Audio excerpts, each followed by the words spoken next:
Assalamualaikum warahmatullahi wabarakatuh. Salam satu Malaysia, salam perpaduan.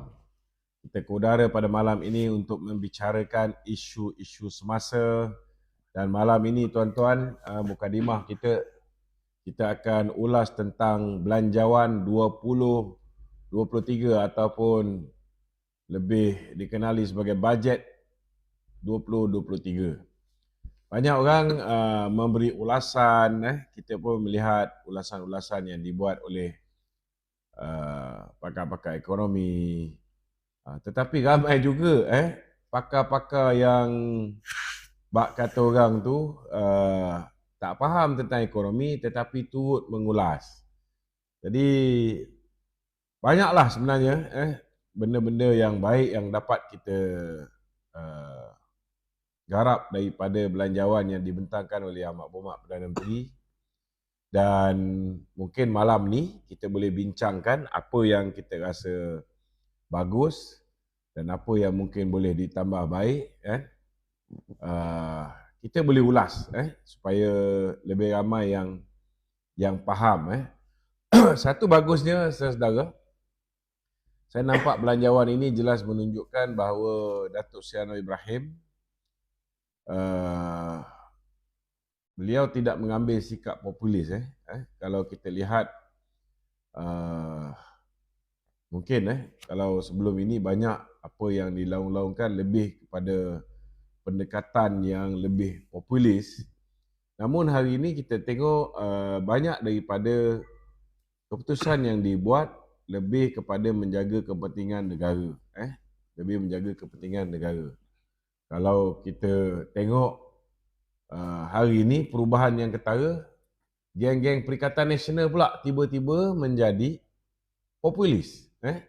Tiba-tiba nak itu diberikan, ini diberikan, sedangkan dulu ketika mereka memerintah, mereka tahu ianya tidak boleh dilaksanakan. Antaranya contohnya tuan-tuan, saya nampak Datuk Seri Anwar Ibrahim begitu risau, takut bebanan kepada rakyat Malaysia. Kita tahu bahawa rakyat Malaysia hari ini begitu terbeban dengan kenaikan harga barang, dengan kadar inflasi yang tinggi, dengan kos sara hidup yang tinggi, dan kemudian dari segi ekonomi pun kita dalam proses pemulihan. Dalam proses pemulihan belum betul-betul dapat, bak kata orang itu, keluar daripada kesan akibat daripada pandemik COVID-19 dan juga lockdown setengah masa yang dilakukan oleh kerajaan Muhyiddin Yassin dulu. Namun kita lihat kerajaan, walaupun kita contohnya lah seperti GST, memang negara ni memerlukan GST, namun alhamdulillah seperti mana yang saya sendiri setuju, GST ni penting bagi negara kerana beza antara GST, contohnya kutipan GST tahun 2017. Kita kutip 44.3 bilion tuan-tuan, berbanding dengan sebelum ni kutipan terakhir SST secara sempurna ialah pada tahun 2014, kita kutip hanya 18 bilion. Perbezaan lebih kurang 26.3 bilion. Maknanya tiap-tiap tahun ni lebih kurang 30 bilion kita hilang kerana perbezaan GST antara 2016 dengan 2017 lebih kurang 3.9 bilion. Jadi tuan-tuan, kita negara memang perlukan GST. Namun kerajaan, alhamdulillah, kerajaan begitu bertimbang rasa, walaupun kita perlukan GST sekarang, kerajaan menangguhkan dulu GST kerana kita belum lagi berada dalam keadaan yang kondusif untuk GST itu dilaksanakan.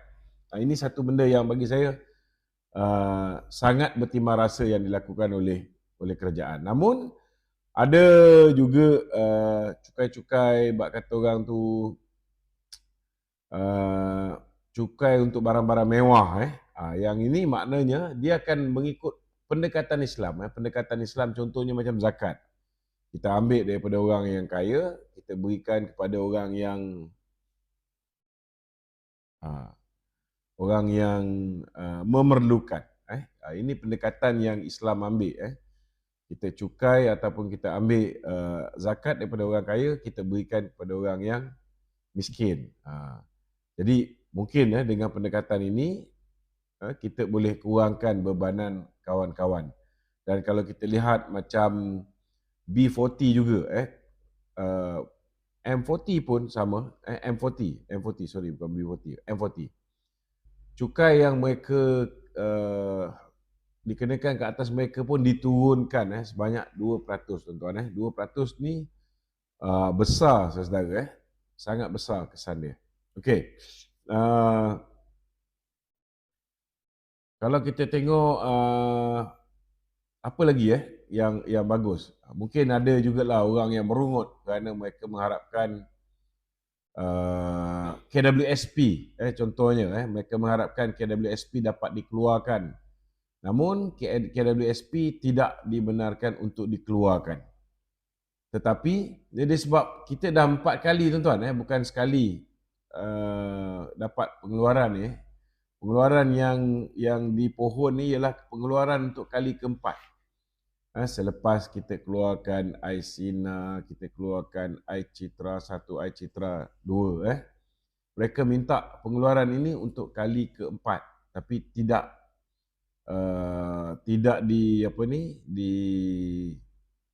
diizinkan oleh kerajaan kerana kita tak nak bak kata orang tu, simpanan hari tua tu berada pada tahap yang terlalu rendah. Maka kerajaan mengambil inisiatif, tuan-tuan, mengambil inisiatif untuk berusaha menambahkan simpanan hari tua yang telah kita keluarkan 3 kali tu. Jadi tiap-tiap pencarum diberikan lebih kurang RM500 dimasukkan terus ke dalam akaun mereka, masukkan terus ke dalam akaun mereka. Jadi kalau tahun ni diberikan 500, kalau tahun depan dapat lebih 500. So dalam tempoh 10 tahun dah ada 5,000 tambahan, dan kalau campur dengan dividen yang tuan-tuan boleh collect, ini sudah pasti akan banyak membantu. Selain daripada itu juga, kita lihat dari segi collaboration TVET dengan syarikat gergasi dan MNC. Ini banyak juga dilakukan oleh negara-negara lain, negara-negara maju macam Germany, Korea. Memang sudah pun dibuat kolaborasi dengan kerajaan antar kerajaan dengan syarikat gergasi dan MNC. Dan mereka yang ambil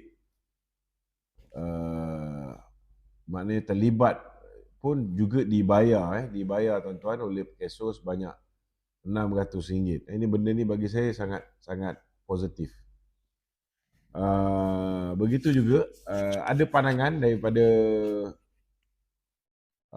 TikTokers juga yang memuji, macam Liana Mazuki memuji tentang dana wakaf Madani bernilai 1 bilion dengan kolaborasi syarikat swasta, khusus untuk pembangunan Islam, buat masjid, buat tahfiz, buat kolej Islam dan sebagainya. Kemudian yang paling menarik sekali yang tak pernah dapat kita buat sebelum ni, kita lihat dari segi mereka yang berhadapan dengan kebangkrapan. Untuk mereka yang berhadapan dengan kebangkrapan, 50,000 ke bawah, secara automatik mereka dirilis daripada status bankrupt. Ini membolehkan mereka boleh cari makan macam biasa, boleh bekerja, boleh dapat gaji, boleh buka akaun, boleh pergi luar negara. Mereka kembali menjadi orang biasa, tidak lagi terkongkong. Kemudian dari segi kenaikan duty untuk industri vape, tuan-tuan, ini lebih baik daripada saya ada sedikit perbezaan pandangan tentang generation endgame, kan? Bagi saya langkah kerajaan kutip hasil daripada vape ini lebih baik sebab duit ni boleh digunakan untuk bantu balik MOH untuk memperkasakan klinik dan juga hospital kita kan. Cuma kalau kita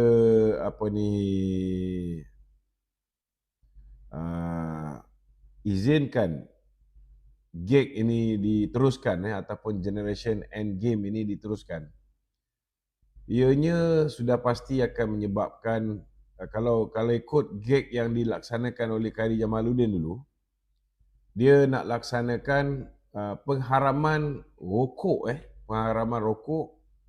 pengharaman vape untuk semua yang lahir selepas 2007. Cuma yang kerajaan nak buat ni kita tunggu apa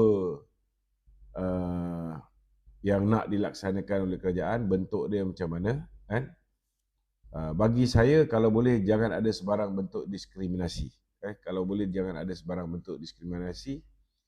Kerana kalau yang nak dilaksanakan oleh KJ dulu, sampaikan anak-anak kita yang lahir selepas 2007 kerja dekat tempat yang ada jual rokok, tempat yang ada jual vape pun tak boleh. Jadi driver lori, driver van untuk produk-produk ni pun tak boleh. Memang naya lah kat dia orang ni kan. Kemudian dari segi skim kesihatan madani untuk B40 mereka akan dapat medical card untuk pergi ke klinik swasta dan juga GP. Ini satu benda yang agak bagi saya positif dan sudah pastilah kaki tangan kerajaan mereka gembira kerana mereka mendapat RM700 bonus untuk hari raya, dan untuk yang pensioner dia dapat RM350. Itu pun ada orang bising. Dia kata takkan kaki tangan kerajaan je dapat, swasta, kami yang swasta tak dapat. Saya pun tak faham macam mana ada rakyat Malaysia masih lagi bertanya soalan ini kepada kerajaan. Tapi bagi yang betul-betul blur ni saya beritahulah. Kaki tangan kerajaan tu dia kerja dengan kerajaan. Jadi untuk bonus ke bantuan Aidilfitri kepada kaki tangan kerajaan, memanglah kerajaan umum. Tapi untuk orang yang kerja dengan KFC ke, kerja dengan McDonald ke, kerja dengan bank ke, kerja dengan swasta, tunggulah majikan kalian yang mengumumkannya. Jadi kalau boleh soalan macam ni, janganlah ditanya lagi. Kenapa kerajaan tak naikkan bonus untuk swasta? Sebenarnya ada bank bagi bonus berbulan-bulan. Ada syarikat swasta bagi 2-3 bulan. Dulu bank ada sampai 7-8 bulan pun pernah, tuan-tuan. Jadi itu mungkin mukadimah saya pada malam ni. Sesiapa yang ada soalan